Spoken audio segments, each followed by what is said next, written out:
आप कोई भी जॉब इंटरव्यू देते हैं अपनी पसंद की कंपनी में, आपका सिलेक्शन नहीं होता। आपके पास पसंद की 10 कंपनियां, लेकिन 10 में कभी सिलेक्शन नहीं हुआ और छोटी से छोटी जॉब भी नहीं आपको मिलती। चाहे कोई भी पढ़ाई कर रहे हैं, कोई भी नौकरी कर रहे हैं, तो सफलता नहीं मिलती। पुरानी किताबों में एक बात कही गई है और ये सबने पढ़ी होगी कि टारगेट सेट करो। अब कई सारे लोग सोचते हैं टारगेट सेट करने से क्या होता है। टारगेट सेट करने से कुछ ऐसा जादू होता है जो आपको नहीं पता, और जितने भी सफल लोग होते हैं वो करते हैं। 3 स्टोरी बताऊंगा और तीनों से आपको पता चल जाएगा कि टारगेट सेट क्यों करें। जो टारगेट नहीं भी सेट करता हुआ वो भी आज ही सेट करेगा। लिख के रख लो। चलिए दोस्तों, वीडियो को स्टार्ट करते हैं। सबसे पहली स्टोरी है कि आपके घर में बाइक नहीं है। मान लीजिए आपके घर में बाइक नहीं है, कार नहीं है, और आप कोई बाइक या कोई कार कंपनी चूज करते हैं कि मुझे ये वाली गाड़ी खरीदनी है।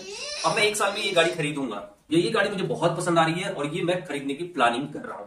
टारगेट आपने सेट कर लिया। अब गाड़ी जैसे कि आपने कौन सी चुन ली, आपने कोई गाड़ी मान लो होंडा सिटी चुन ली कि होंडा सिटी खरीदनी है मुझे 1 साल के अंदर। अब मुझे इसके फीचर्स पता लगाने हैं, वो सारी चीजें पता लगानी है। टारगेट सेट हो गया। अब आपको सड़कों पर होंडा सिटी गाड़ी की तरह तरह की वैरायटी, अलग अलग कलर, उसके फीचर्स भी पता लगने लगेंगे बाय डिफॉल्ट। चाहे आप कोई जॉब कर रहे हो, चाहे आप कोई तैयारी कर रहे हो, सड़कों पर होंडा सिटी की भरमार हो जाएगी और आप गाड़ियों की भीड़ में से हमेशा आपकी जो नजर जाएगी वो होंडा सिटी की गाड़ी पर जाएगी।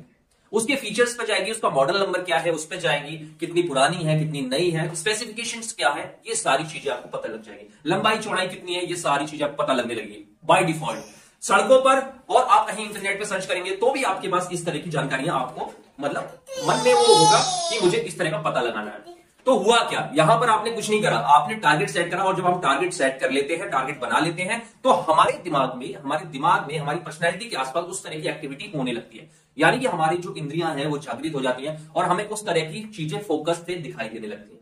उस तरह की चीजों पर हमारा दिमाग जल्दी जाता है, आंखें जल्दी जाती हैं। अब क्या होगा कि और ज्यादा इंटरेस्ट बढ़ेगा। गाड़ी को 1 साल से पहले खरीदें, कैसे, ईएमआई पर खरीद सकते हैं, बहुत सारे ऑप्शन आपको पता चल जाएंगे, सारी चीजें, तो आप उसे ले लेंगे, यानी कि टारगेट पूरा हो। दूसरी स्टोरी है कि आप स्टडी कर रहे हैं और आप अभी नॉर्मल स्टडी कर रहे हैं, आपने बीटेक करा, एमबीए करी, और आपने बीटेक करा, एमबीए करा, बहुत सारी एजुकेशन करी, लेकिन अभी आपको क्लियर नहीं है कि कौन सी फील्ड चूज करनी है, कौन सी लाइन चूज करनी है। जब भी आप इंटरव्यू के लिए जाएंगे किसी अच्छी कंपनी में, फेल हो जाएंगे, क्योंकि आपको उसका एबीसीडी भी नहीं पता, आपको उसकी कॉम्पिटिटर कंपनी ही नहीं पता, उसको उसका प्रोडक्ट नहीं पता, मार्केट में कहां आपने उसके प्रोडक्ट देखे हैं ये भी नहीं पता। लेकिन जब आप टारगेट सेट कर लेंगे, मुझे एफएमसीजी इंडस्ट्री में जाना है, एफएमसीजी इंडस्ट्री में ये टॉप 10 कंपनी है, इसी में जाना है, और सबसे पहले मुझे नेस्ले में जाना है। अब आपको नेस्ले के बारे में बहुत सारी चीजें पता लगने लगी, ऑनलाइन ऑफलाइन। मार्केट में नेस्ले के जो प्रोडक्ट हैं वो आपको नजर आने लगेंगे, उसके छोटे बड़े पैक साइज भी आपको नजर आने लगेंगे। बहुत सारी चीजें आपको पता पड़ेगी कि वहां पर इंटरव्यू किस तरीके से होता है, कहां पर अप्लाई करें, किस तरीके से किस तरह के क्वेश्चन पूछा है, यहां तक कि कितनी सैलरी होती है किस पोजीशन की, वो भी आपको पता लगने लगेगी। ऐसा क्यों हुआ, क्योंकि आपने टारगेट सेट कर लिया। अब आपकी जो इंद्रियां हैं वो जागृत हो गई हैं, आपका मन, दिमाग और आंखें उसी चीज को पाना चाहती हैं, देखना चाहती हैं। तीसरा उदाहरण मैं आपको बताता हूं कि बहुत बार हम बिना मन से इंटरव्यू देते हैं। मतलब मन तो हमारा रहता है कि हमें एक जॉब मिल जाए जल्दी से, भगवान एक जॉब मिल जाए, कोई सी भी जॉब मिल जाए, मैं करूंगा, मेरी हालत बहुत खराब है और मुझे जॉब करनी ही करनी है। कंटिन्यू इंटरव्यू देते हैं, 100-50 इंटरव्यू आप दे देते हैं, कहीं भी सिलेक्शन नहीं होता। इंटरव्यू में शुरू में जाके फेल हो जाते हैं क्योंकि आपने टारगेट सेट नहीं किया। पता आप इंटरेस्ट लगाइए कि आपका इंटरेस्ट किस तरह की जॉब में है, किस तरह की जॉब मिलेगी, क्योंकि हर एक जॉब में छोटी भी पोजीशन होती है, छोटी से छोटी भी पोजीशन होती है। तो आप क्यों सोच रहे हैं कि मुझे कोई सी भी जॉब मिल जाए, मेरा खर्चा चले। आप तो देखिए ना कि आपको कहां पर जॉब करनी है। आपको एफएमसीजी इंडस्ट्री में करनी है, अकाउंटिंग में करनी है, फार्मा में करनी है, प्रोडक्शन में करनी है, इंजीनियरिंग में करनी है, किसमें करनी है। आप जिसमें भी सेलेक्ट करेंगे तो उस तरह की जानकारी आपको मिलने लगेगी कि वहां पर एंट्री के लिए छोटा छोटा कोर्स कौन सा है, फ्री का कोर्स कौन सा है, कौन सी कंपनी फ्री में कोर्स करा रही है, कौन सा बहुत कम में कोर्स करके मैं उस कंपनी में एंटर हो सकता हूं, इंटरव्यू कैसे लेते हैं, वैकेंसी कब निकालते हैं, सैलरी क्या होती है, बहुत सारी चीजें पता लग जाएगी।